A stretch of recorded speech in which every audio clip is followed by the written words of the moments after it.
Welcome to Influential Entrepreneurs, bringing you interviews with elite business leaders and experts, sharing tips and strategies for elevating your business to the next level. Here's your host, Mike Saunders.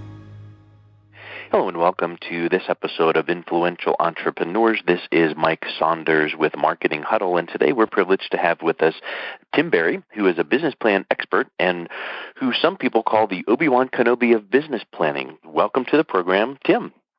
Mike, thank you so much. It's so good to be with you. I've followed your program for years. Hey, thank you, and you as well. I think that if anyone Googles the word business plan, you can't help but to find Tim Berry or your software. So it is such a I love when I see someone that focuses so passionately and providing good content on one topic. You didn't jump from business planning to getting financing to something else. You focus on that business plan because I think that it's kind of like you hear in football genre. You work on that blocking and tackling. The fundamentals, and then you can start to maybe get fancy. But boy, so many people gloss over those fundamentals that in their business they don't have that good foundation. Is that kind of what you've seen as well? Well, it might have been just following what interests me. When I got through business school decades ago, having been a journalist first, the business plan struck me as a fascinating way to tell stories along with specifics to make those stories come true. It's inventing the future in a way that I've always found fascinating, and it's combining words and numbers, concepts and the actual hardcore numbers to make something real.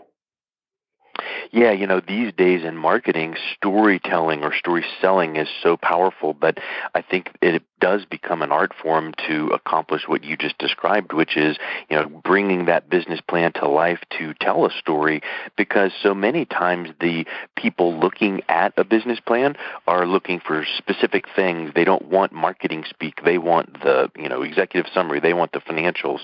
So I think that that's a really neat way to approach it. Is it's not just fill in the blank, because guess what? There's a lot of templates out there that you can find online that is fill in the blank, and you go, my business is, and we do this, and here's our projections. And is that really something that is going to, help be a catalyst for your company if you're just, quote unquote, filling in the blank? What have you found with advising people and building their plan to kind of bring themselves into it and kind of bring that kind of visioning process? Mike, I try to focus on the business objective, starting with the business objective of the plan, which in the vast majority of cases isn't the mythological, folkloric, I'm going to write this business plan and people are going to invest in my business, but rather, I want to do my business better. So I need to focus on what are my key things, write them down so I can remember them. What are milestones that I need to meet? What's coming up? What are the tasks? What are the projected numbers? So that most business plans are about helping a business owner run that business better. Yeah. And as I look at the task, first I want to see that. Is this an addition to a campaign to bring in some investors' money? Or is this just for me to run my business better? And then I want the business plan to do what that business needs done. Yeah, it cannot collect digital dust on your computer and go, check, I created my business plan, now what's next in my business? So it needs to be something that needs to be reviewed. How frequently do you find or recommend that a business plan should be reviewed or updated? Once a month.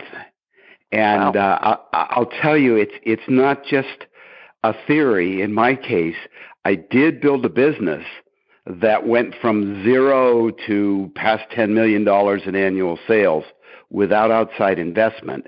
I did it over a period of long years, and always I did for my business what I recommend for others.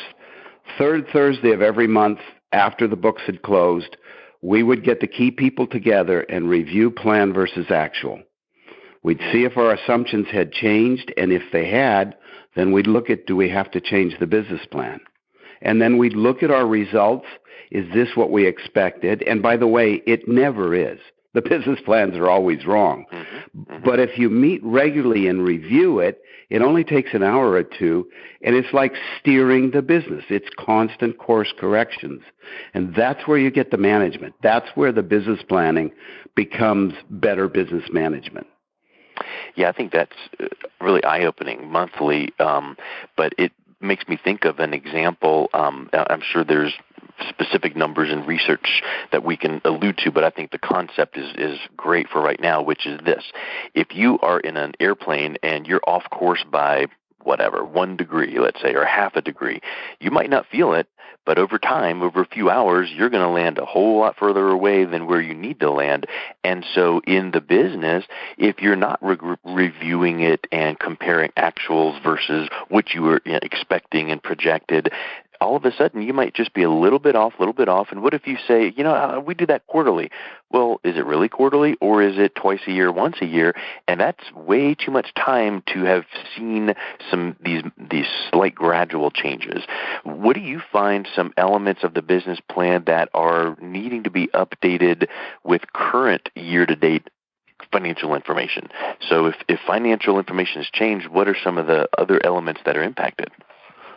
The way an effective business plan, Mike, is connecting dots so that you see your sales projection, for example, isn't in a vacuum. It's related to what you're planning to spend, and it's related to your costs. And when you talk about milestones that you look ahead, and these are key moments like the new store coming out or the new website launching or whatever. Milestones are related to what you're expecting in sales and expenses and different programs. And those interrelationships are what you try to put together in your business plan so that then month by month, it becomes almost like a dashboard. Well, we're a little bit behind in this product sales, but we're ahead in that one.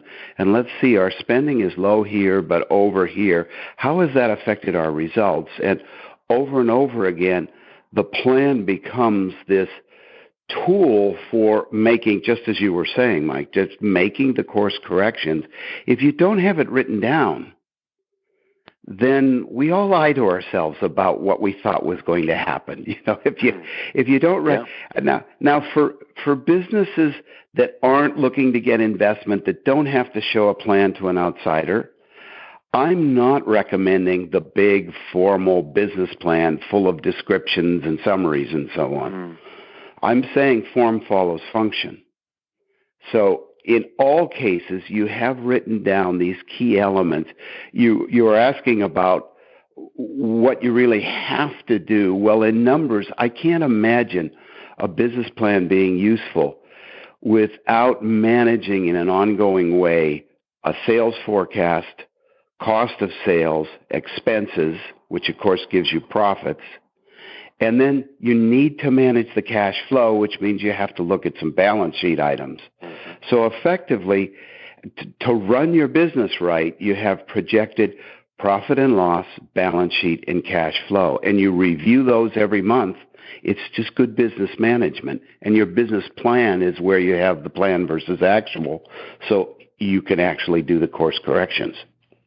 Yeah, that's just so huge, and I agree 100%. I think that you made a really big point that sometimes people would be misguided on because they feel like business plan equals 35-page full-on report that'll take you 9 months to complete, but form follows function. You need to realize, kind of begin with the end in mind, as Stephen Covey taught, which would mean, what do I really want out of this? But if you don't need to get funding, if you just want a good kind of compass, you don't need that 35-page business plan. You may need a smaller version that includes the key elements. So I think that's a very good takeaway.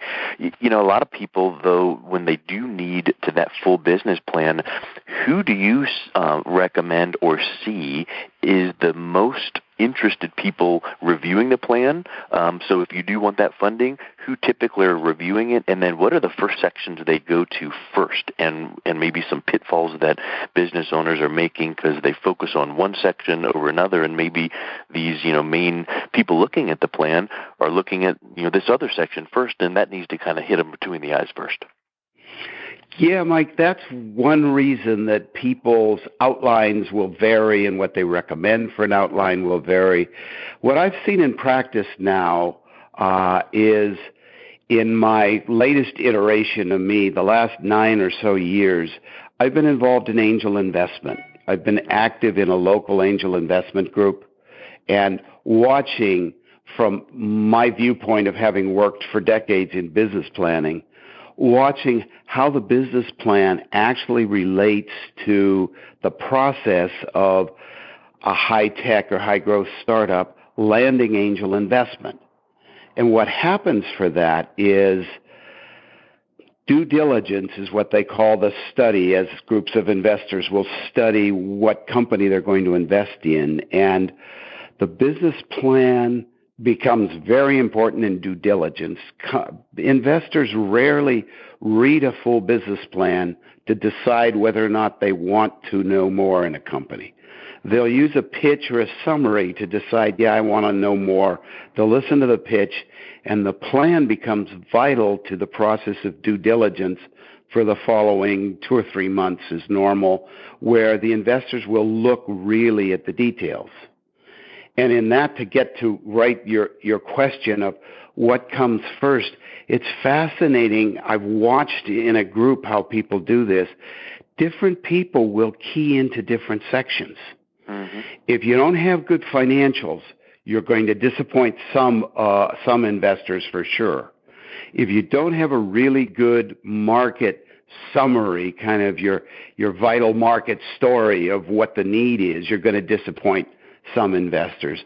Some investors are going to read the executive summary, and they're going to want to see what's the problem, how do we solve it, why us, what are the financials in a nutshell. So the business plan that goes for outsiders to read, whether it's investors or bankers, has to kind of, in my opinion, my experience, you have to cover the key bases well and make a structure that makes it easy for each individual to find that part that interests them most. Before we leave that topic, I mentioned several examples. Also very important, there are investors who will go straight to the management team. Before they read anything else, they'll say, I want to see who these people are and what experience they have. Yeah, that's a really, really good point. And to me, the takeaway is if you think you're writing a business plan for someone to read the financials, about that time you're going to have someone want to see it for the management team, and then vice versa. So it needs to be strong in all areas, but there needs to be something maybe at the beginning that will draw attention to, hey, if you're looking for a strong management team, our section is going to, whatever, because you need to at least pique that curiosity. That's a really good point. In your book, Lean Business Planning, I want you to kind of give us an overview synopsis of that, but I wonder if lean business planning kind of gives you the connotation of, kind of that, really streamlined, focused, maybe less than the 35-page business plan.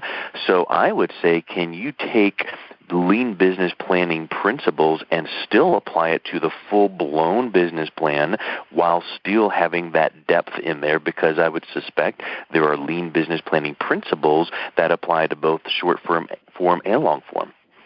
Absolutely. And thanks for asking that, because I love lately this concept of lean business planning because it helps people get over the fear of the big daunting document and do the actual stuff that they need first. The lean business plan is just lists and tables. It's a very simple bullet point description of strategy.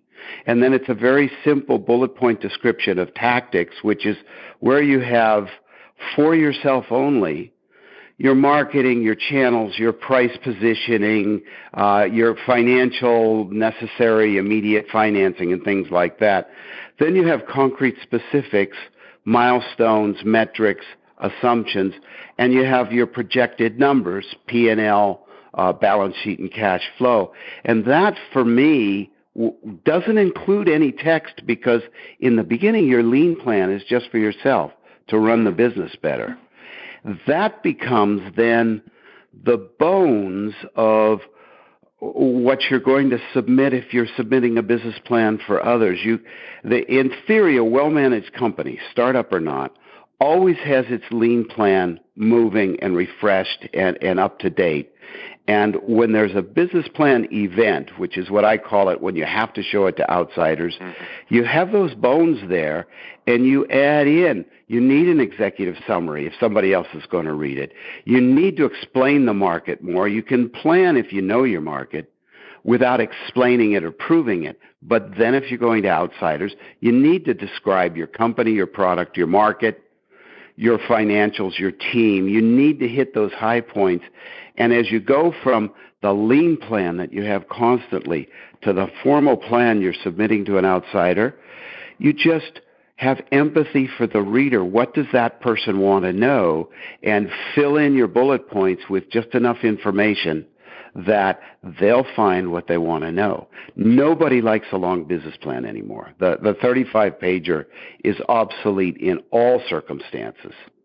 The lean plan is maybe 5 or 10 pages of bullets plus financial projections, and then when you add to it the summaries and descriptions, it might end up being 10, 20 maybe if you add in 10 pages of descriptions. It's always about optimizing for the reader in the specific business context that you need it. Yeah, I agree, and it's just like anything, and even marketing, which is my area of expertise. You cannot use the same marketing message across all your channels to all your target audiences.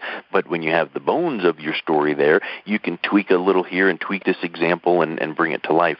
And there's a really neat graphic in the opening of your book on the PDCA: plan, do, check, and adjust, which is what you were mentioning earlier with that monthly or bi-monthly or whatever in your business. In some businesses at startup, I would even suspect that maybe a weekly or bi-weekly, planning review meeting would be good. But when you do the plan and then you get into doing it and checking it and making those adjustments, there's no sense in doing a full plan or a modified plan if you're not going to see where you measure up against it. So I just really love that plan, do, check, adjust. And it also reminds me, a class I taught recently used the book about the business model canvas. And so that kind of takes it to another level, which is almost like a one-page business plan. Where do you find that kind of an approach similar to, the lean concepts? Oh, and I like the business model canvas. For me, is a very valuable component of good business planning for those people who find it, like it, want to use it. I think that's great. I think that's part of business planning. I worry sometimes when people mistake that for now you don't need a business plan or want a business plan. For me, it's perfectly good planning to start with the business canvas, the business model, with that methodology, and then add in milestones, metrics, and projected financials. And it reminds me. Go ahead. Well, skipping with my classic lean business plan, the way I'm recommending, you have a bullet point description of strategy and a bullet point description of tactics. The lean model canvas can be a nice way to do that, and so you don't need to duplicate your efforts. You have that. But then add in milestones and metrics that everybody needs, and everybody needs to have their projected numbers. You can't run a business without it. So I see another sort of version or variant on a lean business plan is a lean model canvas plus milestones, metrics, assumptions, and financials. And then you have a lean plan. I agree, and I think I don't think you need to consider one over the other. I think it kind of gets down to when you're reviewing, maybe having that one-page overview as a summary, canvas. That's wonderful, and I liken it to an example that I have done for years and years, because when I read a book, I love to underline, highlight, make notes in the margin, and then when Kindles became all the rage, I started reading on my Kindle or laptop or tablet. Well, this is an interesting thing, kind of like a hack, a reading hack, and I'll relate it back to the canvas in 2 seconds. But when I would have that book and I would then go back a few months later, grab the book and just page through and only look for my highlights and underlines just to get the kind of the nuggets that stood out and resonated with me. That's great, but you got a lot of page flipping. Well, the interesting thing with Kindle is you can go log into, I think it's highlights.kindle.com or whatever that Amazon's website is. I've got it saved as a favorite.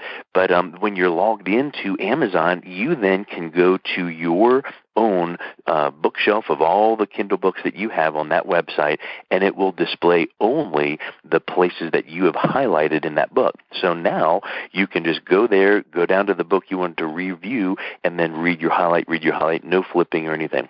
And that kind of makes me think about like the canvas.